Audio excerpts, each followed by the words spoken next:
Hello and welcome back to my channel. I am Andrea and this channel is about how to make an income online. In this video, I'm going to go over the VIPKid demo and what they're looking for so that way you get hired. So for the VIPKid demo, they want you to teach for 5 minutes. You can go into the demo lesson classroom and you can be in there for up to 2 hours. You can repeat the demo over and over if you feel like your first, your second, or even your third are not that great. It doesn't have to be perfect, but they will judge you based on your best teaching skills. So first, they will be listening for your speaking speed. They want to make sure that you're not speaking too fast and you're speaking slow enough for them to understand what you are saying. Second, they're going to be making sure that you're using repetition. You want to make sure that the student is speaking. Student output is very important in ESL, and you want to make sure that your student can understand what you are asking of them, and also to make sure their phonics are okay, their full sentences, and you just want to make sure they're understanding what you're trying to teach them. Third, they're going to be looking for TPR. What is TPR? It means total physical response. It just means that you're using your hands or different body language to try to get your point across. If they are learning a new vocabulary word, if you want them to repeat, if you want them to speak, these are different things you're going to be doing in your demo lesson. So what exactly do you have to do? When you go into your portal, you can actually see the demo lesson. They give you the slides, and I highly recommend that you go through the slides and you practice. You want to make sure you become familiar with VIPKid and what their expectations are. So the first slide that you'll see in your demo lesson is just a little bit about the company.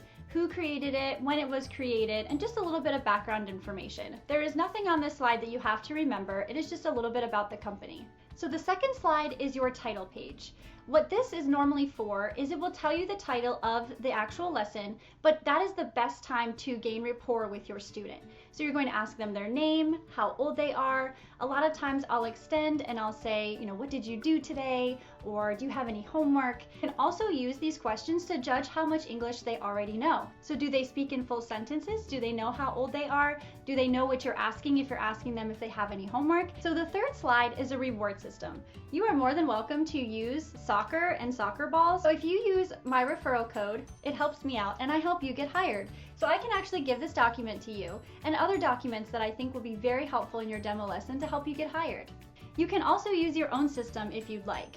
Trophies, ice cream, marbles, candy. Any of these things can be used as a reward. Just something to get the student excited and want to continue doing really well in your class. Encouragement is the best thing you can do for your student to get them to have a really good class with you. The third slide is the word sad. Of course you can see the baby is very sad. So you can use a picture of your own child if you'd like, if your child is upset in that picture. So I use happy and sad in my classes quite a bit. So I just printed off these and just put them on popsicle sticks. You don't have to do anything extreme, just whatever you have lying around your house. So the point of this slide, you'll notice at the bottom there is a teacher tip. This teacher tip is to introduce the word sad. So I would do something like this. Sad. Sad. He is sad. So the other tip is to try to get them to say the sentence. If you don't think the student is able to do a complete sentence or you are taking a long time during this particular slide, it's okay to move on as long as they understand what sad means. Because there will not be an actual student there, it's okay to do this to get them to repeat you. Go like this and it's okay to still speak. So you can say, he is sad, really quietly, as if you were the student, just so that way you can work more on your pacing. It might seem silly to not actually teach a student, but this actually is just going to help with your teaching style, your pacing, just to kind of see your personality, what kind of teacher you are, and if you're doing TPR and repetition, and just trying to encourage complete sentences. So for the fourth slide, what your teacher tip is here is to try to get the student to determine who is sad. So the sentence here is he is sad. So you want your student to be able to identify the difference between he and she and happy and sad. So I recommend using Meg and Mike props just to signify he and she. You can definitely use dolls, you can use anything that you can tell are male and female. You don't have to use Meg and Mike, and again, I just use popsicle sticks.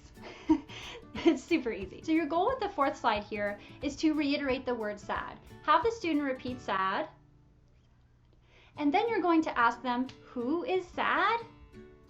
and you're going to try to get them to circle the boy that is sad. Sometimes when you're in the classroom, the student doesn't know how to circle. So it is okay for you to use the pen and actually circle, or to use your finger and do circle. But your overall goal is for the student to circle the boy that is sad. So I might do something like, he is sad. He is sad.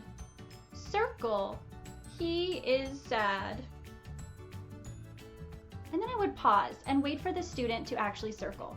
Now you will not have a real student there, so I would personally just circle.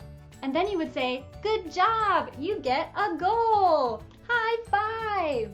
You just want to make it fun for the student. They did something awesome. They were able to circle the boy. They were able to repeat sad. These are different things that you can reward the student for. The fifth slide, the goal is for the student to realize that she is sad. So I would take my Meg and Mike props. I would say he is sad. Good. Then I would say she. Good. You always want to make sure you repeat the word twice. That is important. They want you to be able to first introduce the word, then they want the student to repeat the word and then develop a sentence. So what I would do on this slide is I would circle the girl and I would say she is, and look a little puzzled. So that way the student knows that they have to fill in the blank. So I would go, she is, and just make a face like that. That gives them, say, oh, she doesn't know the answer, so I'm going to help. Or, oh, she wants me to answer that question. So then I would say, she is happy? No. She is sad. Sad.